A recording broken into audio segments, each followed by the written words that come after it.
முதலமைச்சர் அந்த மும்மொழி கொள்கை இஷ்யூவில் வந்து தமிழ்நாட்டோட தனி குணத்தை வந்து பார்க்க நேரிடுன்னு ஒரு பதிவு வச்சுருக்காரு. தமிழ்நாட்டோட தனி குணத்தை பார்க்க நேரிடுறப்போ மீண்டும் ஒரு மொழி பொறுப்புன்ற மாதிரியான ஒரு விஷயங்களை மத்திய ஈடுபடுதுங்கிற இன்றைக்கு இருக்கிற தமிழ் இளைஞர்கள், தமிழ் சமுதாயம் திமுகவினுடைய போலி வாக்குறுதிகளை நம்புவதாக இல்லை. இன்றைக்கு இருக்கிற சமுதாயம் உலகளவில் அவர்கள் காம்படிஷன் ஆக வேண்டும், உலகளவில் போட்டி போட வேண்டும். இன்றைக்கு உலகத்தை ஆளுகின்ற மக்களாக தமிழ் மக்களும் சரி, இந்திய மக்களும் சரி இருக்க வேண்டும் என்பதுதான் நம்மளுடைய பாரத பிரதமர் திரு நரேந்திர மோடிஜி அவர்கள். அதனால தான் நம்மளுடைய மாண்புமிகு பிரதமர் திரு நரேந்திர மோடிஜி அவர்கள் மும்மொழி கல்வி கொண்டு வந்தார். இதுதான் ஒரு நாளில் 2 நாளில் கொண்டு வரணும்.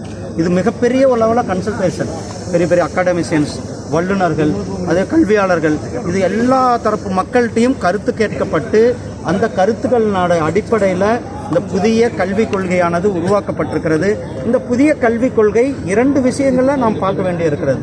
ஒன்று, நம்மளுடைய இளைஞர்கள் தொழிற்கல்வி மூலமாக உலக அளவில் போய் அவர்கள் உலகத்தை ஆள்பவர்களாக நம்முடைய இளைஞர்கள் உருவாக முடியும் இந்த புதிய கல்விக் கொள்கை. 2வது, இந்த புதிய கல்விக் கொள்கையினுடைய மிக முக்கிய நோக்கம் ஆரம்ப கல்வியில் நம்மளுடைய தாய்மொழியை ஊக்குவிக்கின்ற கல்வி. அப்போ இவங்க என்ன தமிழில் வந்து சொல்லிக் கொடுக்க வேண்டாம் ஆரம்பத்தில்? ஒன்லி என்னது சன்ஷைன் ஸ்கூல், ஒன்லி ஆங்கிலம் மட்டும்தான் சொல்லிக் கொடுக்கணுமா? ஏன் மும்மொழி கொள்கையில் நாம் தாய்மொழிக்கு முக்கியத்துவம் கொடுக்கின்ற மும்மொழி கொள்கையாக நம்மளுடைய மாண்புமிகு பிரதமர் அவருக்கு கொடுத்திருக்கிறார்கள். இவர்கள் மும்மொழி கொள்கையை எதிர்ப்பு தமிழை, ஏன்னா ஆரம்பத்தில் அவங்க வச்சிருக்கிற ஏதாவது ஸ்கூலில் நீங்கள் தமிழ் வச்சுருக்காங்களா? திமுக காரங்க நடத்துகிற ஸ்கூலில், திமுக காரங்க நடத்துகிற சிபிஎஸ்சி ஸ்கூலில், திமுக காரங்க நடத்துகிற சர்வதேச இன்டர்நேஷ்னல் ஸ்கூலில், எந்த ஸ்கூலில் அவங்க தமிழை நடத்துகிறாங்க? ஆரம்ப நிலையில் தமிழை ஊக்கப்படுத்த வேண்டும் என்பது தான் நம்மளுடைய பிரதமர் அதனால தான் நம்ம பிரதமர் வந்து திரு நரேந்திர மோடிஜி அவர்கள் ஏதோ தமிழ்நாட்டுக்கு வந்து உலகத்துக்கு எங்கே போனாலும் சொல்கிறார், தமிழ்தான் உலகத்திலேயே மிகவும் தொன்மையான மொழி என்று. அதே போல் நம்மளுடைய பிரதமர் அவர்கள் ஐநா சபையில், இவங்களும் ஆட்சியில் இருந்தேன், யாராவது போய் ஐநா சபையில் பேச, நம்மளுடைய முதலாக ஐநா சபையில் போய் யாதும் ஊரே யாவரும் கேளீர் என்று பேசி தமிழுக்கு பெருமை சேர்ப்பது நம்மளுடைய பிரதமர் திரு நரேந்திர மோடிஜி அவர்கள்.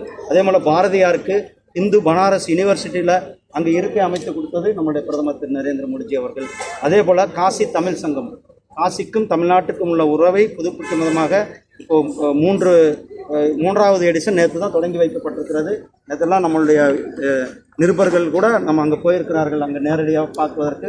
நீங்கள்லாம் கூட அடுத்தடுத்த நாட்களில் போக இருக்கிறீங்க அங்கே காசியினுடைய சிறப்பை காண்பதற்கு. அந்த ஊர் மக்கள் நம்ம மேலே எந்த அளவுக்கு பாசத்தையும் மரியாதையும் வைத்திருக்கிறார்கள் என்பதை அங்கே நேரில் பார்க்க முடிகிறது. அந்த அளவுக்கு காசிக்கும் தமிழ்நாட்டுக்கும் உள்ள உறவை மிகவும் ஊக்குவிக்கும் காசி தமிழ் சங்கம் நடத்தப்படுகிறது. திருக்குறளை கிட்டத்தட்ட 35க்கும் மேற்பட்ட மொழிகளில் மொழிபெயர்க்கப்பட்டிருக்கிறது. அதே போல்